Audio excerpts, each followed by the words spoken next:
is France under Louis Napoleon Bonaparte. He's Louis Napoleon Bonaparte between 1849 and 1851, but then he becomes known as Napoleon III because he goes from being. Does somebody remember what his title was after the revolutions of 1848? Beautiful. Yeah, he was president for a couple of years, and then he's going to declare himself emperor. And he's following in the footsteps of his famous uncle. In fact, he seems to be sort of mimicking him. He wants to be the Napoleon, but he's not.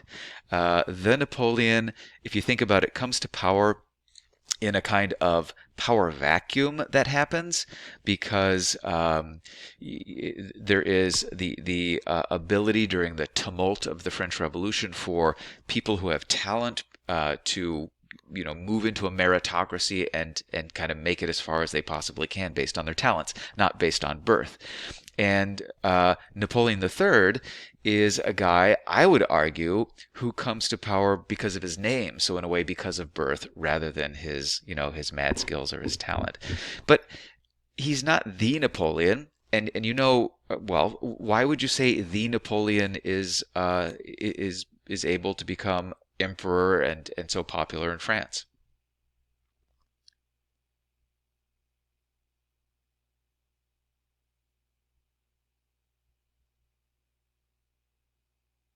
What's Napoleon the First? Yeah, and a general who almost goes without saying, but go ahead and say it.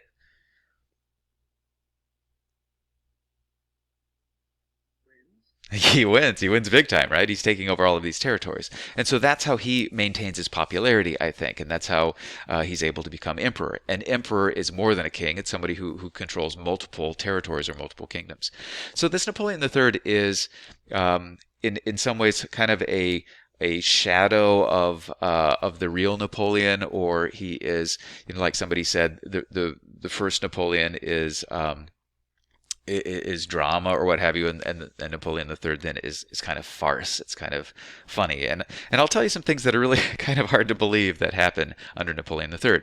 He's promising peace, and he's promising prosperity. He's promising an end to poverty. He's really trying to promise something for everyone. I'll say this again. He's really the first of kind of modern politicians. He's trying to sway public opinion and trying to think about interest groups and trying to make himself popular with these interest groups.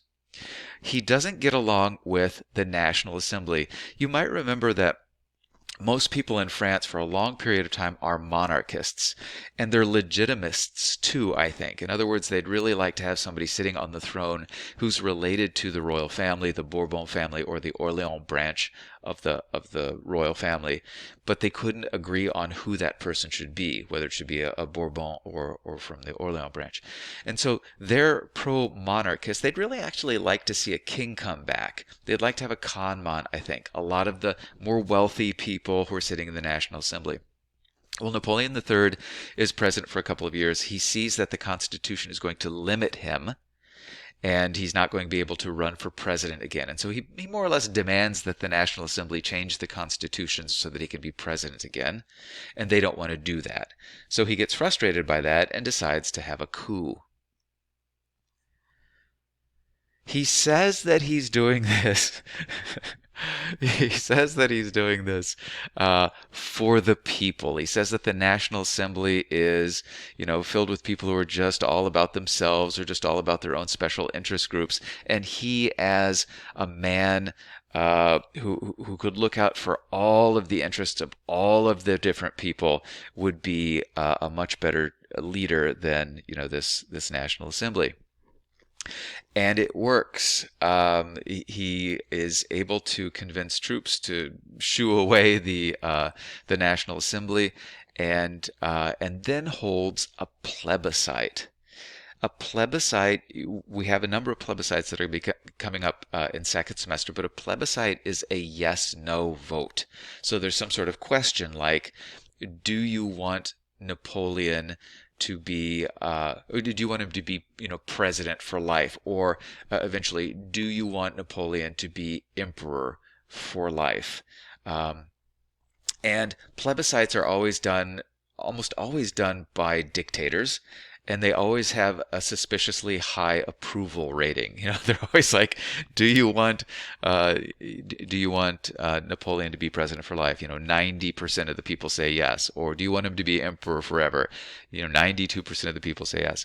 So plebiscites are always a little bit sketchy, but that's what he does. And the plebiscite then allows dictators, as questionable as the results are, to say, "See, everybody loves me," or "See, everybody wanted that too."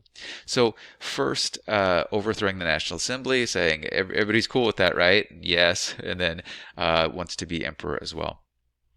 Once again, I think that he's just copying his famous uncle, because there is no reason to call himself emperor. What has he taken over in December of 1852? And the answer is really nothing other than the government. It's not like he actually has an empire. Pausing for comments or questions. Would you like to know what realpolitik is? Okay. I'll talk a lot about realpolitik. It's a German word. It means the politics of reality, or how politics at this point in time are really done. And what realpolitik is all about is um, really influencing the masses, and trying to achieve a goal by um, by whatever means it takes to get there. And I should probably say it really means whatever ism it takes to get there. And so somebody who is a realpolitiker, somebody who is doing this, is going to dabble a little bit in conservatism, and dabble a little bit in nationalism, maybe even dabble a little bit in socialism, in order to move towards, whatever their end goal is. It's a German word because the person who more or less invents it is Otto von Bismarck, the guy who is going to be leading Germany pretty soon at this period of time. But it seems like the politicians are starting to do this. In order, for example, for an Italian guy to get Italian unification done, he's going to have to, dabble a little in liberalism, dabble a little in nationalism, dabble a little in conservatism to get it done. That's what these people are doing, these realpolitiker. So he's overthrowing a legitimately elected parliamentary body in order to, be in power himself, and then the plebiscite makes it a-okay with the people. Now he's an honest to goodness dictator till about 1860, and after 1860, after being in power, for 8 or 10 years, he starts, I think, to feel more comfortable, and can kind of ease up on just being really dictatorial. Like with his famous uncle, he has a legislature that people vote for that doesn't have any power at all. Like his famous uncle, he harasses his opponents, he arrests them, he exiles them, and he has pretty strict censorship as well. I think dictators realize that public opinion, it can be manipulated, or either by them, or it can be influenced by others. If you shut up the others, then you might have fewer people opposing you. So censorship works for dictators. It's something that they all really like. And sometimes dictators are really quite popular. So Napoleon III has a pretty good appeal with the army. The army likes him. He's going to have a number of successful wars during his time in office. He's going to spend money on the army, and all that kind of stuff. A question?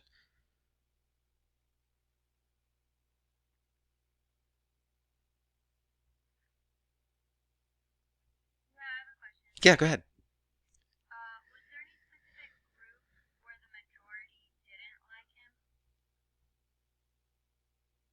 Not that I can think of. Yeah. And yeah, not that I can think of. And I kind of have an explanation for that. And maybe I'll do it here at the end of this. Maybe you guys can come up with it too. So the army likes him. The property classes like him because he's not changing anything wildly. He's not taking away their property. He's not overtaxing them and so on. He's kind of letting them or in some ways protecting them from the beginnings of socialist kinds of beliefs, like take from the rich and give to the poor. The Catholic Church likes him because he seems to be um, somebody who goes along with the Catholic Church. He's not, overly religious or anything, but he gives them the respect that they deserve. Um, he's a monarch type figure. The Catholic Church seems to like that, and then peasants like him too. Peasants are interested in keeping kind of the status quo going on, and so you have all of these kinds of things. Let me put this out to you. One of the ways that you can gain popularity as a leader is through military success. What other, if you're not going to war or anything like that, what other main thing encourages people to revolt if it's going badly, or encourages people to love the government if it's going really well? Do you know what I'm talking about? Yeah, exactly. And Napoleon III is really lucky in that he is in power. Very little to do with him personally, but the world economy is booming during his reign. So it just works out super nicely for him. It seems like, he's a genius, but in reality, it's just the economy, stupid. So, um, I don't know. He just lucks out. He's got some military success and he's got a good economy, not any thanks to him. He is, though, and you start to see this around this period of time, and this is really kind of a lesson that goes beyond AP Euro, really. But there are a number of people who think that a forward-looking or progressive strongman is the best kind of ruler. It goes against liberalism, if you think about that. It goes against the Enlightenment and so on. It's kind of like an updated version of absolute monarchy, but with not necessarily being somebody based on being in power based on birth. So a forward-looking strongman, instead of parliaments or parliamentary representation, because parliaments accentuate, they increase class differences and represent special interests. And so dictators usually say, I'm above all of that. I can make decisions that are fair for everybody. Whereas if you let democracy happen or liberalism happen, it's just about who has the most votes and who's sitting in the parliament and that kind of stuff. What's important for these kinds of people, these realpolitiker in a way, are economic realities. How's the economy going? Social realities. Do you have the chance to better yourself socially? Do you have the chance for your children to better themselves socially? Are you happy with your your social position in the hierarchy, or social position in life? So it isn't all about who gets to vote and who doesn't vote, and how many people make up the legislature, and how many chambers in the legislature, and all that kind of stuff. It's just about, are people generally happy with their government and happy with their lives? A realpolitiker. Questions or comments about any of that?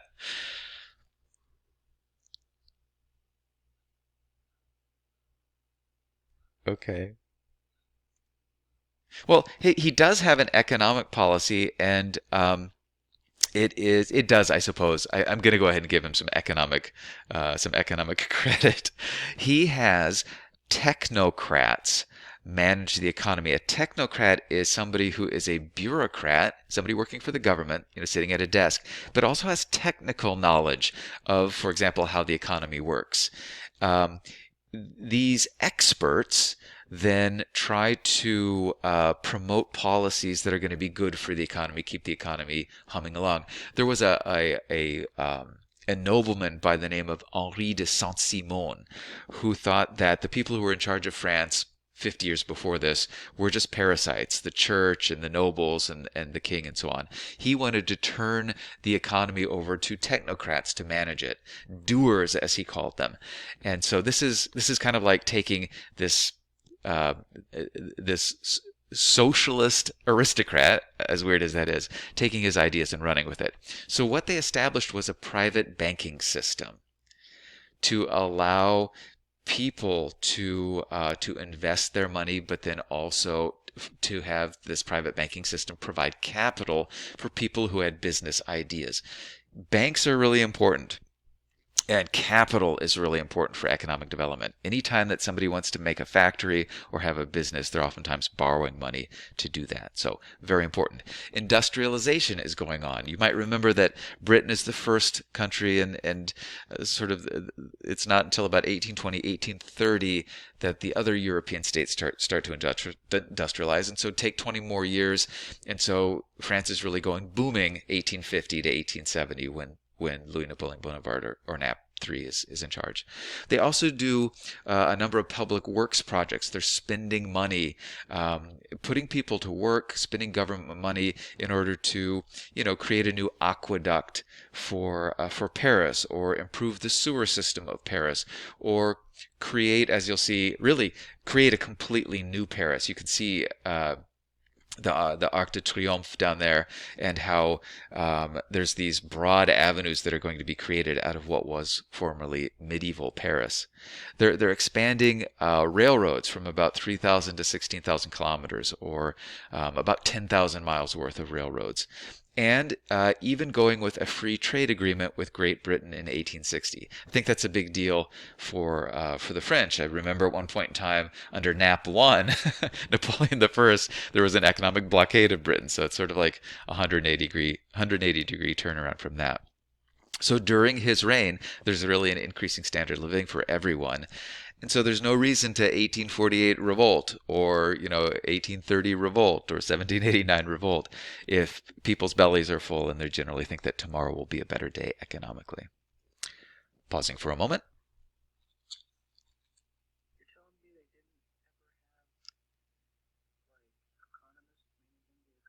Correct. Correct. Not until then. Not until a relatively modern period of time. They have finance ministers like Colbert, but you can imagine a finance minister like Colbert is really interested in not making the economy hum along so much. His end all be all is to get more, bullion in Louis XIV's coffers. These guys, though, realize that it's important to keep the people happy, and France, of course, is going to be a more powerful state if the economy is humming along, but the people are going to be happier if the economy is humming along, which I think is a very modern idea. So after 1859, this realpolitiker moves away from dictatorship and maybe just conservatism towards more liberalism. And he allows debate, but not power in the legislature. Once again, it's kind of funny. These people have been sitting in there and being elected and so on, but they did absolutely nothing. Now they can talk to one another. And he starts to relax censorship, because really, what is there to say that's bad about him? And then this isn't liberalism. This is a measure of socialism, I think. But in 1864, as one of the first nations, he legalizes unions and he legalizes strikes. And you can gasp if you want to about that, or you can say, what's the problem with the union, or what's the problem with the strike? But I think if you think about who's been in charge forever, it's been the owning class, not the working class. And so the owning class wants to ban unions and wants to ban strikes, because those are just means for working class people to organize and to get what they want from the owning class. Can you say why why Napoleon III is doing this? If he's a realpolitiker, why would he want to do something like that? Yeah, that's just it. He's trying to do that, and so once again, just trying to court favor with, trying to dabble in various isms. That's kind of a socialism, I think. Well, as I said, under Louis Napoleon Bonaparte, or Nap III, Paris is rebuilt, and I want to remind you of the sofas and the chairs and the pianos and stuff flying out of the windows onto the troops in 1848. They want to rebuild Paris so that the barricades and all that kind of stuff can't happen anymore. And plus, it's still, a very medieval city with really bad air and just hard to get around and crazy streets and so on. So an Alsatian by the name of, is he Alsatian? I'm not sure. But I think he is. George Haussmann is hired to to be an architect for Paris or a city planner for Paris. He wants to have the air circulate better. He wants to get rid of the waste of Paris, wants to have clean water, and wants to make sure that there are no more barricades. And so he completely transforms Paris over a period of years, spending tons and tons of money, destroying lots and lots of buildings, creating new huge boulevards, very wide boulevards, so that Paris completely changes. There are now public parks and sewers and waterworks and city facilities and public monuments. It creates the Paris that people fall in love with when they go to Paris. Mr. Barron, I have a question about that. Absolutely. So, if they were destroying all these buildings, Yeah. weren't people living in them? Yes. And they would get upset at him? Yes. And those people, especially the poorer ones, are pushed away from the city center and pushed out into the suburbs. Not suburbs like Edina, but kind of like on the outskirts of what was the medieval city. They're creating new neighborhoods for them. Not any worse, I think, than what they had been living in. The new city center of Paris, the new part is gorgeous and expensive and so on, and these poor people have been pushed out into other areas. I'm sure they're not super happy about it, but they might have somewhat decent housing because those new suburbs are also, fairly new, if that makes sense. It doesn't it causes a stir, but it doesn't cause anybody to, particularly revolt or anything like that.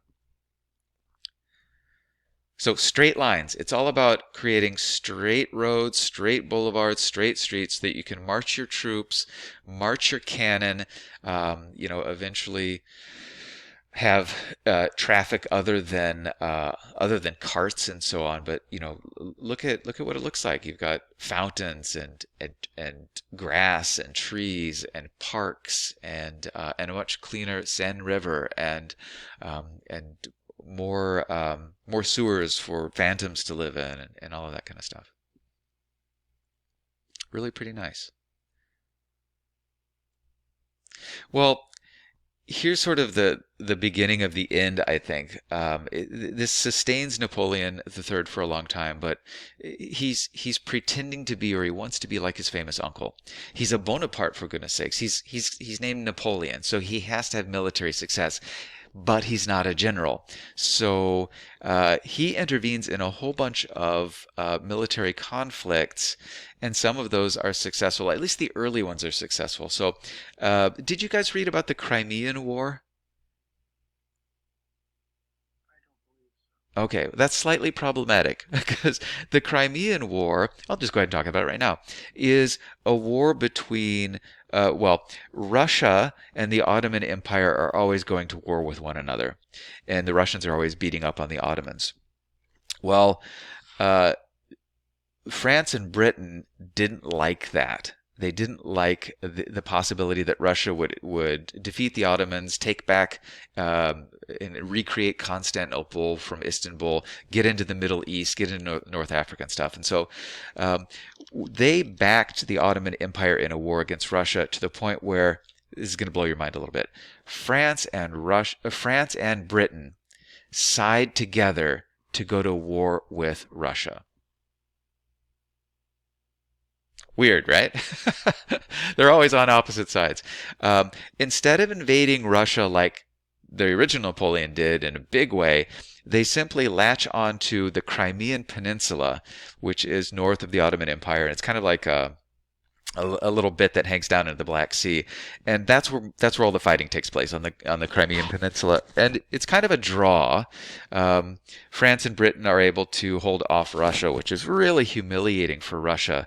The Russians then decide that they needed to make a whole bunch of reforms based on that, because at one point in time they could defeat the original Napoleon and race all over Europe. Now they can't even get invasion of British and French troops off of their territory. So he intervenes in the Crimean War, and he kind of wins that. He defeats Russia, where his famous uncle didn't, and didn't lose 600,000 troops trying to take over Moscow. So that's a win for him. He's going to get involved. Well, you guys probably read about this. He gets involved in Italian unification. He fights Austria like his famous uncle did, and beats Austria like his famous uncle did. And then the whole process of Italian unification kind of gets out of control. We'll talk about that when we come back for a second semester. Out of the control of the French anyway, and Italy is unified. And then there's this crazy thing that happens in Mexico. This is sort of like the beginning of the down period. This sounds like I'm making this up, but I think you guys might know about this if you study Spanish. Mexico, like a lot of non-European states, fell into debt to European states. And Napoleon III decided to, this happens quite frequently actually, Napoleon III decided as a European state to take over Mexico and make them pay their debts. And then, for whatever reason, he decided to sort of, this is a realpolitik thing too, kind of throw a bone to the Habsburgs. He asked for Franz Joseph's brother to take over Mexico, to have a Habsburg emperor of Mexico. Are you guys buying this right now? Does this sound like the truth? It sounds like fantasy, right? It sounds stupid, but this is the God honest truth. So, French troops are propping up a Habsburg emperor, Maximilian, as emperor of Mexico from about 1862 to 1867. I know it's crazy, right? And they're paying their various European debtors back. What's the United States doing? Why aren't we doing something about this? This seems like the Monroe Doctrine should come into effect, and we should be telling the Europeans to get out of our backyard. History buffs, what's the United States up to? 1862, 63, 64.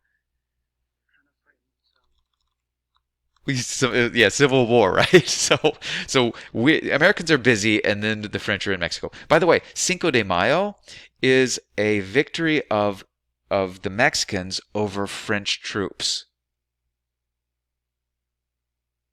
Did you know that?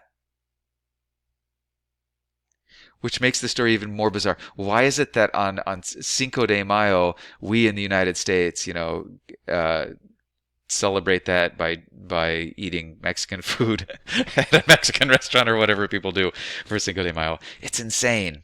I could talk about why that is, but anyway, so that's what happens. The Mexicans start to beat up on the French troops. Napoleon III decides that it's not worth it and pulls his troops out. Maximilian Habsburg is captured by the Mexicans and executed. He's shot by a firing squad. That's not a great episode in the history of Napoleon III, right? You can check all that if you want to. It's really true. It just sounds bizarre. Uh, Napoleon III is also starting to do what's going to become a big thing in the next unit, which is imperialism, a kind of new imperialism. And so he starts to carve out territories in Indochina, or what becomes Vietnam. He carves out a little territory in China itself. He's in Africa and Senegal, and then part of the Pacific, an island called New Caledonia. Taking over territory, overseas territory, is a wonderful way of influencing the masses, making them think that their country is great through nationalism, and so it's part of realpolitik as well. Here's the end, though. He allows himself to be tricked by Bismarck, the Prussian leader, into declaring war on Prussia. And I think that when he does this, he's thinking, oh, I'm going to be like my famous uncle. I beat the Russians. I beat the Austrians. It's now time for me to beat the Prussians. I'll be just like him. But it's a trick. Bismarck got him to do that. And then all the Germans feel like they're being attacked by the French. And there's this thing called the Franco-Prussian War. But really what it is the last war of German unification. And do I tell you about that in the next one? Here it is. The French are defeated in this war.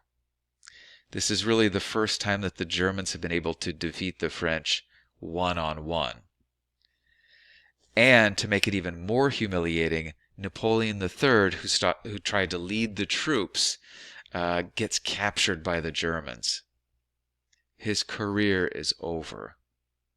Poor guy, at the end of this battle, it's called the Battle of Sedan. He was he was racing around the battlefield, I think on horseback, trying to get shot because he didn't want to face the fact that 100,000 of his troops had been surrounded by the Germans and were surrendering to them. And so this humiliating. Correct, yeah, he's not very good. And he eventually gets captured and has a chat with Bismarck and stuff. And his career is just over at this point in time. Once he gets captured, once he loses this Franco-Prussian War, if you ride public opinion as a dictator and you have a major defeat like that, well, public opinion is going to turn against you. He's also a prisoner of the Germans, and then this war continues on without him. France ends up losing that war. Paris is going to hold out for 5 more months against the Germans, and the Germans then end up surrounding Paris and shelling it, and really sadly, kind of destroying a lot of the beautiful stuff that Haussmann had created. But you can't get rid of all of those boulevards and things quite that easily. I'll talk about the Franco-Prussian War too when we talk about German unification and kind of explain some of that more. Once Nap III is gone, the people, once he's gone and the war is still going on, the French people decide to actually have a national assembly again, elected with universal manhood suffrage. And as always, a conservative, really kind of pro-king royalist majority goes into this National Assembly, and this new government then makes peace with the Germans. They're back, though, to having a republic instead of a monarch or a dictator. Just another slide or two about this. The Parisians, who are always a little bit different than the rest of the country. They're always a little bit more radical, always a little bit more willing to shed blood and so on.